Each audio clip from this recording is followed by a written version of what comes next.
Welcome everyone to Dropkick DiSKussions presented by Sportskeeda. I'm your host Korey Gunz along with Sportskeeda's wrestling expert Tom Colohue. We are back in the comforts of our studio after our first Facebook live stream last week, and on today's show we're going to discuss Roman's first title defense, Matt Hardy's injury, if Retribution members were inadvertently revealed on Raw, and more. But we're going to start the show on the SmackDown side of things, and let's talk about the feud that I know Tom has been waiting to finally see come to fruition, and that is Bayley versus Sasha Banks. We saw on SmackDown this past Friday that finally Bayley attacks her tag team partner and best friend Sasha Banks after their match. It looks to be kicking off this feud with a bang. Tom, tell me first, it seems like they've been teasing this thing for years. That, we've talked multiple times about the Bayley-Sasha feud that never really seemed to get off the ground. Why here and now for this feud to finally kind of get the trigger pulled on and kind of be going full steam ahead now? I think there was a fear that it was just too late, or it was very much becoming too late, so they just want to get it done. I am not aware this was the original plan, as it were, but I don't know what the original plan was. I do know they need a big match, particularly a women's match, for Hell in a Cell. Last I heard, they wanted one big men's match and one big women's match, so this would certainly fill that spot, wouldn't it? We don't really have a really intense feud on Raw in the women's division, and until this, we didn't really have one on the SmackDown side either. So it's good that it finally happened. Outside of that, both women have done pretty much everything they possibly could as a tag team, so it was more than time. They've been teasing this for years and constantly pulling back. I'm just glad it's finally happening. Do you think that there's some added pressure on both women because of the fact that it seemed like we were going to get this feud for, numerous times over the years, and it never really came about, but now they're going with it? Do you think that fans' expectations are almost going to be too high, that this thing is doomed to fail because it did take so long to finally get here? I wouldn't necessarily go with doomed to fail. However, I do feel a lot of people should hopefully be able to calm down and go into this with lower expectations. This match has promised the world because of how much they built it up, and it's a shame because of the amount of pressure it puts on Sasha Banks and Bayley. But I do feel those two can certainly deliver regardless of any pressure, and I know they are very excited to get started. You've mentioned on the show before that you wouldn't mind at all if Sasha Banks versus Bayley was the headliner for this upcoming year's WrestleMania. Do you think that they could potentially drag this feud out until Mania time? I know that when this first went down on SmackDown, I saw all kinds of people on social media saying, Sasha Banks is going to win the 2021 Royal Rumble. They were already pegging her as the Rumble winner and then going to WrestleMania to face Bayley. I'm not exactly convinced, though, that they could prolong this out that far. What do you think? Does this have the legs to maybe make it to Mania? With the women's division as it is on SmackDown, a lot of women there have been made to look like they can't hang with Bayley, as it were, because Bayley has beaten everyone.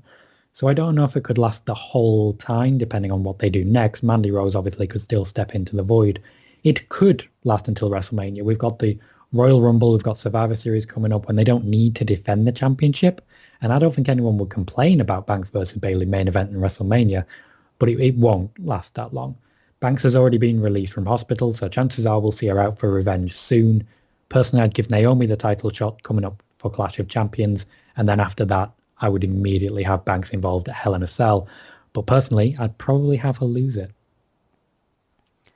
Well, speaking of being released from the hospital, let's talk about the Matt Hardy injury from this past week's AEW pay-per-view.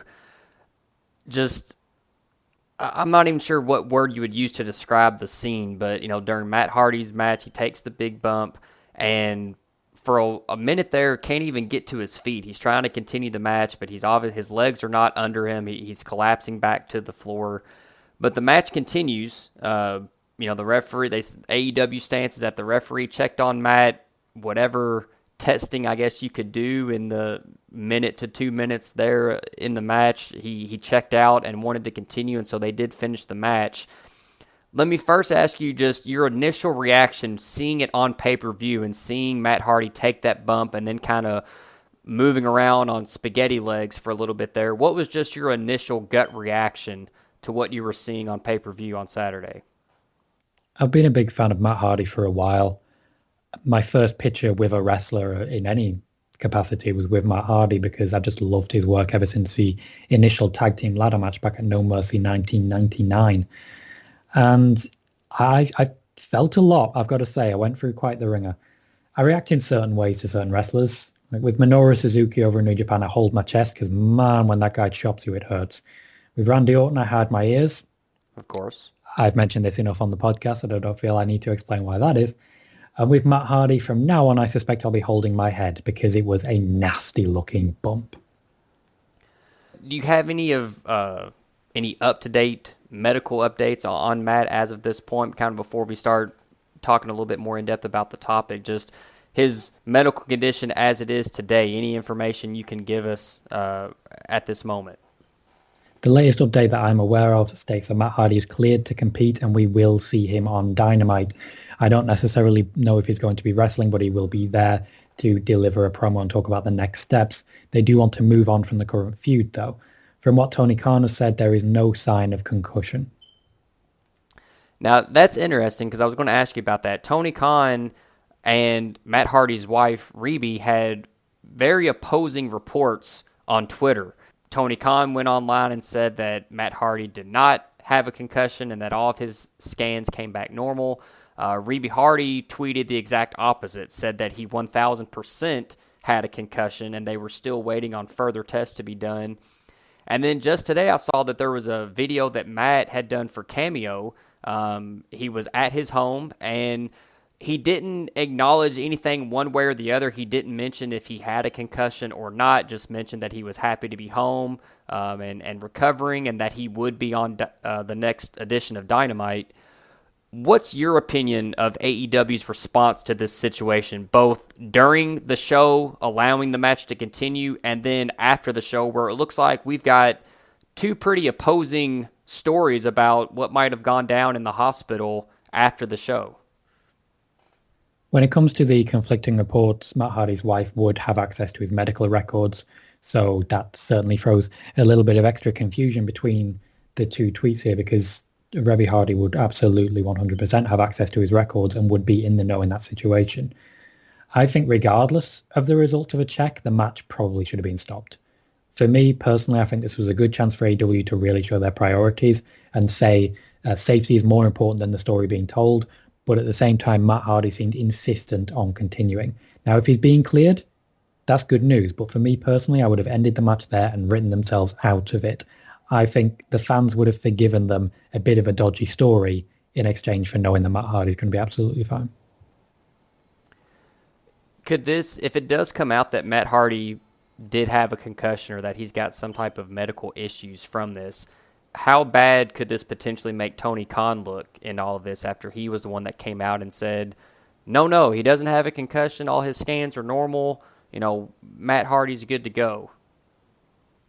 If it does come out that that is the case, then that could be a real risk to the company because that would be the guy in charge literally making up information. I really doubt he would have said it without at least some evidence backing it up.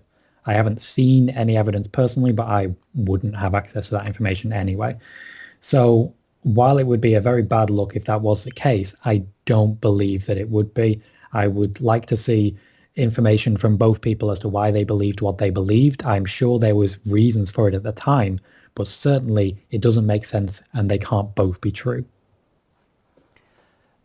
If you've seen the spot on social media or if you're watching the pay-per-view live, I mean, it's a heck of a bump, to be basically speared off of the top of a lift and brought down, and the intention was for them to go through a table on the floor and then hit the floor, and they overshot the table. And someone even made the point on social media to kind of belabor the point that wasn't even the planned finish. That was just a spot in the match that they were doing. It wasn't even going to be, the finish to the match. Do you think that in general for Matt Hardy at this point in his career, do you think that he's taking too many high-risk bumps like what we saw on Saturday? And do you think that, considering what happened on Saturday, is it time for maybe Matt Hardy to hang it up and retire? I think when it comes to high-risk bumps, this particular one was very high risk because, and to be blunt, and I think AEW would agree here, it was poorly set up. It was just poorly set up. There wasn't enough protection there. Hopefully they will learn from that, because I think when it comes to bumps in general, Matt Hardy is more than happy to do it if it's at least safe. He did have a chair thrown at his head. That wasn't safe. And questions would have to be asked about the decision making in that particular thing. But I think questions have been asked regards that. Now, when it comes to the idea of retiring, I don't think he needs to retire. At the very least, he has a lot left to offer creatively. I just think Sammy Guevara and Matt Hardy don't have good chemistry. It happens. Once they've both moved on to different feuds, chances are things will improve dramatically. But I think maybe Sammy Guevara is in his head a little bit. He needs to calm down and stop trying to be overdoing it. I think Matt Hardy had a point to prove. And I think both of them should have looked at that potential bump and said, you know what, let's skip that one and let's just go do something else. Because I think as soon as that goes up, the platform goes up, you look down, you know something is not right, because that is flimsy. That is a flimsy spot to land on. I think it would have been much safer if it was, for example, a body slam, or if anyone had more control, because that was an unsafe spot. It wasn't a high-risk spot. It was an unsafe spot.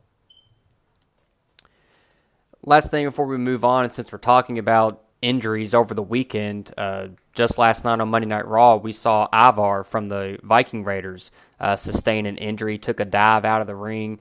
And I got to say, I did have a little bit of a pit in my stomach whenever you see a competitor actually give the X symbol themselves to let someone know that they are legitimately hurt. It didn't, like I said, it didn't leave a good feeling in the pit of my stomach when I watched it live. Apparently, it's a cervical injury, which is another word you don't like to hear. Anything with the spine and neck, when you hear that there's something going on with that area of the body, that usually is never good. What can you give us, if any, about Ivar's injury that we saw this past Monday on Raw? The last update I got was that Ivar is fine, a bit shaken up, and it certainly put a bit of fear into him, which I'd imagine it would be if it was something that shakes you like that. But he is okay. We will likely see him next week, but they will keep an eye on him. They will monitor the situation, because when it comes to an injury like this, it tends to be a sign of things to come, and it's very unfortunate in sports injuries. They'll keep an eye on him, but the move won't be retired, and to my knowledge, he will be allowed to continue doing that exact same move. Well, some good news there, at least. Let's move on now to Retribution. We saw really their first, I guess, promo on Raw this past Monday. They actually spoke out as a group. And not only that, but we saw that the group now has a logo. They actually had a logo up on the Titantron or the video screens in the Thunderdome. Maybe I'm being a little bit too old school here, but kayfabe-wise, why would a group of quote-unquote outsiders have a logo? Well, the outsiders are about to get merch too. That logo was created so that we'll see Retribution merch in the store within no time at all. It really shows that there was always going to be a coherent plan. It does expose kayfabe quite a bit, because it just, there's no real kayfabe explanation for it. It could just be that, one of them realized graphic design and they were hacking the Thunderdome. But at the moment, it just looks like they finally designed a coherent plan for the future. They were always going to take over the Thunderdome. I saw a theory going around social media that, based on the promo they gave on Monday, that maybe this group is going to end up being revealed a group of released superstars, maybe a group that were let go during the pandemic layoffs, and this is going to be a way to kind of bring them back with a little bit of an edge. Any information on that, or any credence to that thought that may be the direction that they're going with this group? It's a popular theory, and because they've used so many different people for Retribution, nobody can say for certain. But I can say that most of the released superstars have long since moved on and have no interest in returning. I've spoken to a few of them, and those that aren't already wrestling elsewhere are just looking at doing other things anyway. They're just, for those released, there is no interest in coming back and being part of a Retribution storyline.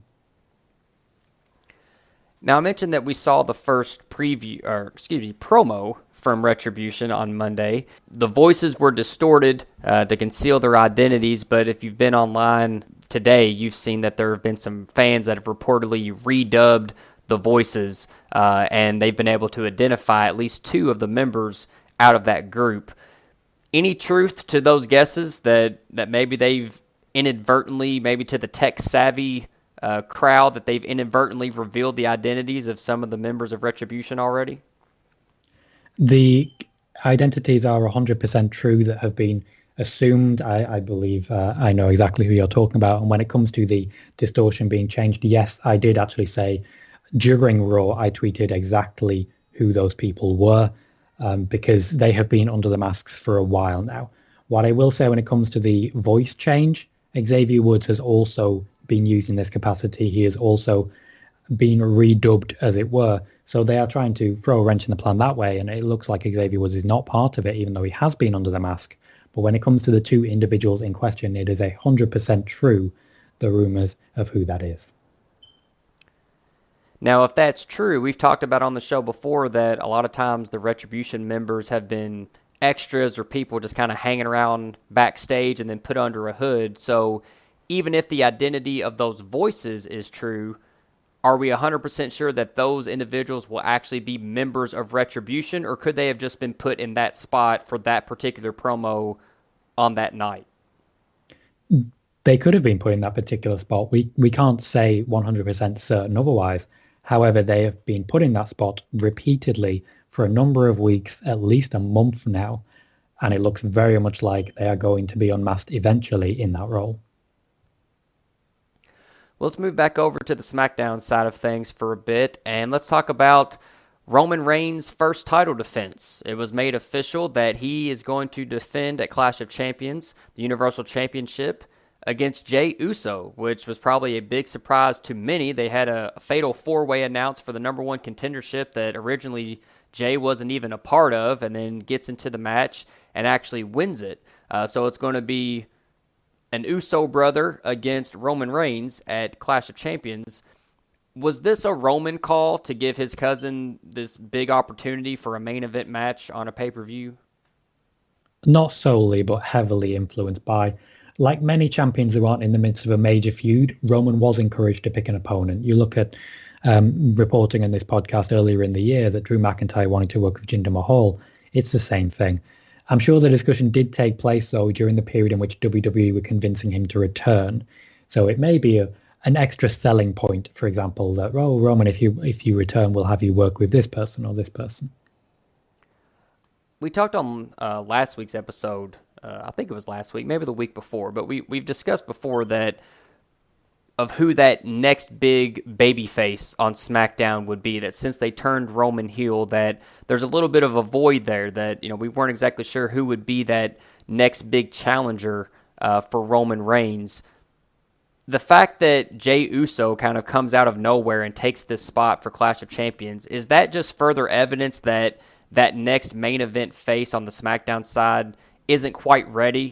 Guys like Big E, Matt Riddle, Kofi Kingston, guys like this that maybe they're on the come up, but they're not really quite ready to step into that main event scene just quite yet. I would say that's exactly right, unfortunately. Matt Riddle's push, he was going to be someone who was going to be very high up in the reckoning for a while, has been almost completely pulled at this point. He's already been defined down quite heavily. He's had some pretty big losses already, and that happened, I think, 2 weeks after he debuted. He was already in a position whereby they were saying to him, okay, that's it. You won't be getting the push that was planned. Meanwhile, Big E's push seems to have stalled and hit a Sheamus-shaped roadblock. Hopefully that will be the beginning of something rather than the end of something, but just continuing to throw him against the same people is starting to get a bit stale. Kofi's back soon, and at that point I can see Big E returning to the tag scene, because right now, as per usual, they need tag teams. Yeah, and we're going to talk about that a little bit later in the show, but talk to me a little bit more real quick about Big E. Do you think that they've kind of soured on him as a singles competitor already? I mean, it was just a couple weeks ago that we were talking on the show about him finally getting his big singles push, that, Woods was injured and Kofi was going to take some time off, and so it was Big E's time, and now you're saying that maybe that's already been put on the back burner and that push has stalled a little bit? Or have they lost confidence in Big E? Do they not see him as a main event guy? What's the issue there with him?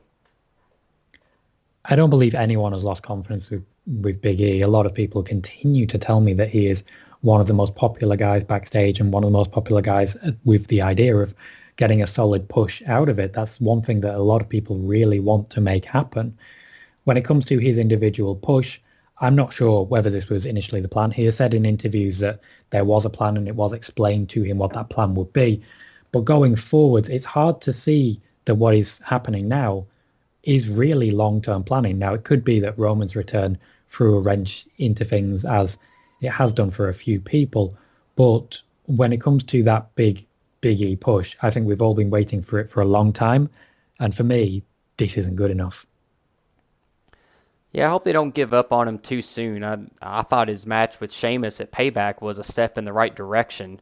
It was a big win, and then kind of his reaction at the end of the match, talking junk to Corey Graves and things. I thought that was a step in the right direction. So I hope they don't put him on the back burner too quick. I like to see him maybe get built up. And I think a match with Roman Reigns would be something I'd be interested in. So hopefully they don't give up on him too soon.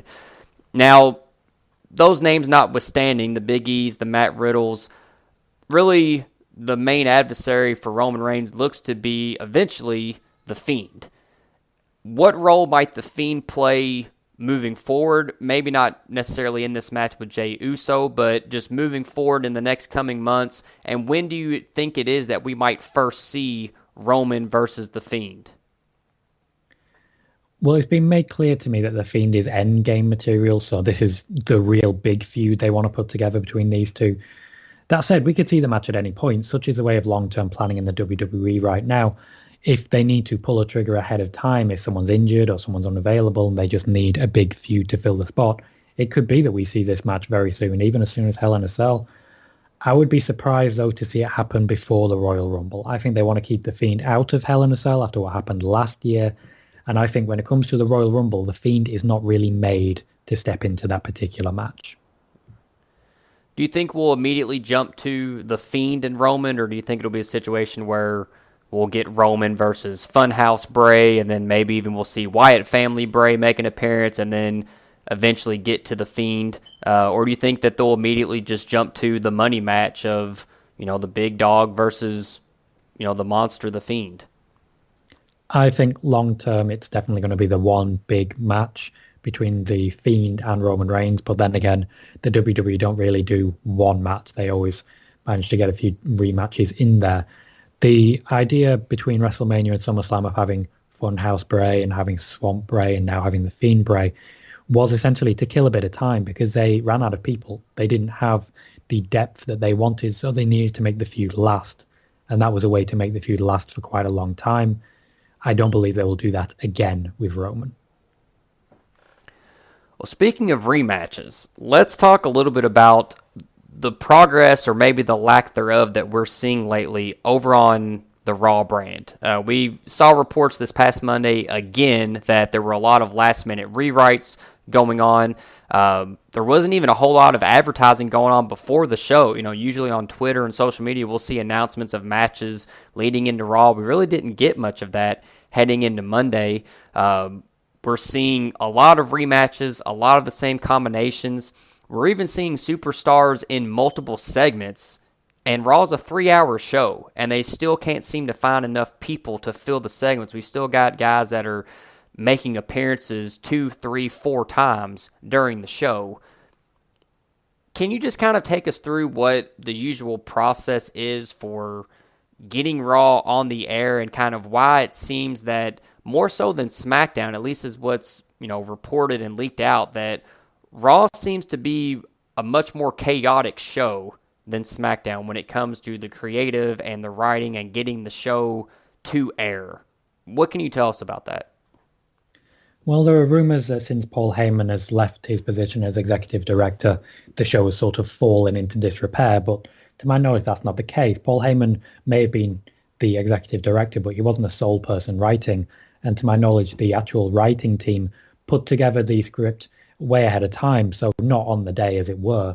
there are changes made by Vince McMahon as there is on SmackDown as well. It wasn't chaos, as has been reported. Matches, yes, weren't announced and there were delays, but a part of that was because there was a big meeting with talent about third parties before the show.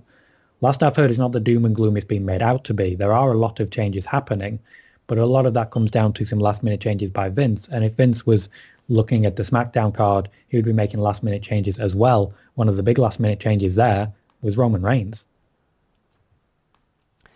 Now, you mentioned something interesting there in your answer. You mentioned that some of the delays was because of a big meeting about third parties. And I do want to ask you about that. It came out this past week, and a lot was made online about the WWE limiting or really prohibiting its talent from doing deals and working with third-party entities, so like Cameo and Twitch channels and things of that nature. And some talent were pretty outspoken about it, like Paige and Lana both talked about it on social media. Lana even talked about that she was the first WWE superstar that has 1 million subscribers to her Twitch channel. What is kind of the issue here? From the WWE's point of view, is there real contention that if you're going to go, quote-unquote, outside the company, that you can't use your WWE trademark name and gimmick unless WWE is going to be involved in the deal? Do they care as much if they use their real names? What is WWE's issue with some of their superstars kind of making side deals for themselves with some of these social media companies? To cite an example, the WWE owns the name John Cena, and that is John Cena's actual name. That means whenever John Cena is filming, whenever he is credited in a film, the WWE gets a pay cut. They get a cut of the profits. There are some people currently working for the WWE whose names are owned by the WWE. I don't know who. I don't have a distinctive list. I haven't read everybody's contract, but those people know who they are. The issue that as the WWE see it is that if they have an intellectual property for someone's wrestling name, and that wrestling name is being used to make someone, like an individual, money, then that is a problem for them because they own the rights to it. And it is essentially copyright infringement because you are using a copyrighted term. If, let's say, for example, a wrestler on SmackDown decides to release a series of adverts for a TV series, they are in the commercial for the TV series under their wrestling name. WWE either wants a cut or they want that to stop.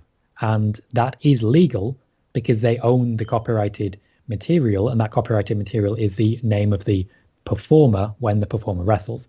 If the performer has their own name signed away in that contract, then the WWE will get a cut if it's their real name as well.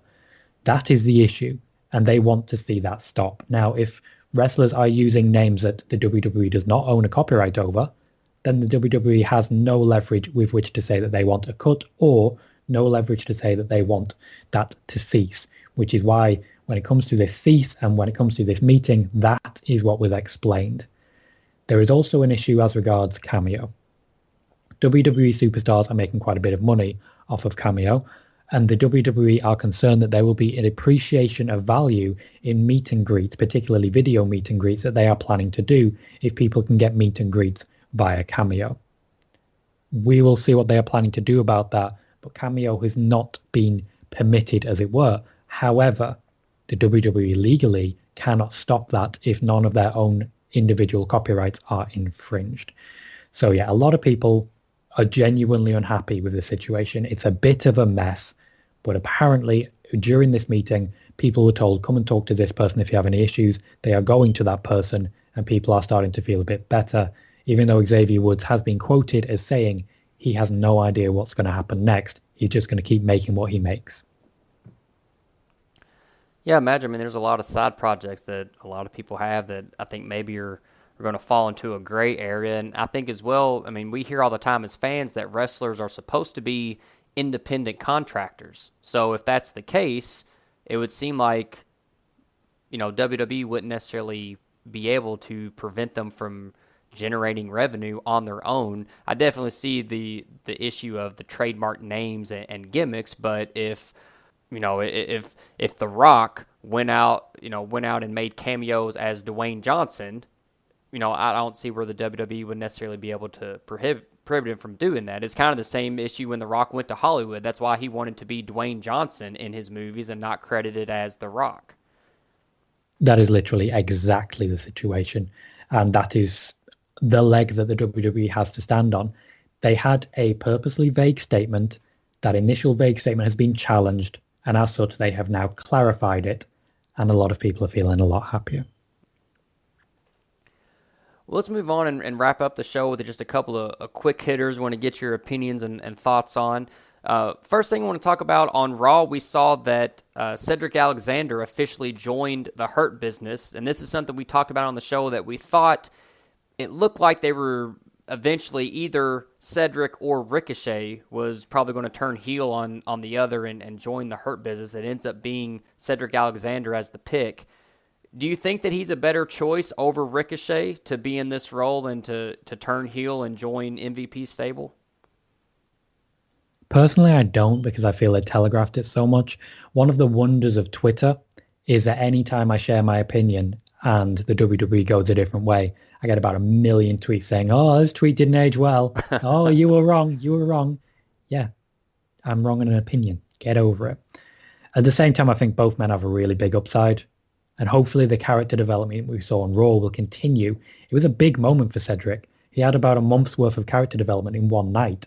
And to be honest, he's someone I can really see delivering in that spot. I would have said the same about Ricochet, though.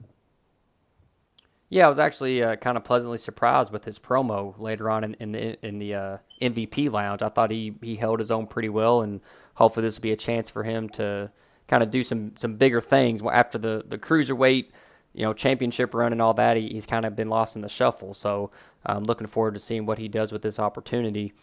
Now, I did want to ask you, when MVP first came back, there were rumors going around that they were going to create a new Nation of Domination. There was even a picture circulating around at one Raw that Mark Henry was backstage at, and it was being rumored that initially Mark Henry was going to be part of a segment on Raw that would introduce a new Nation of Domination, and then that eventually got scrubbed, and it didn't end up happening.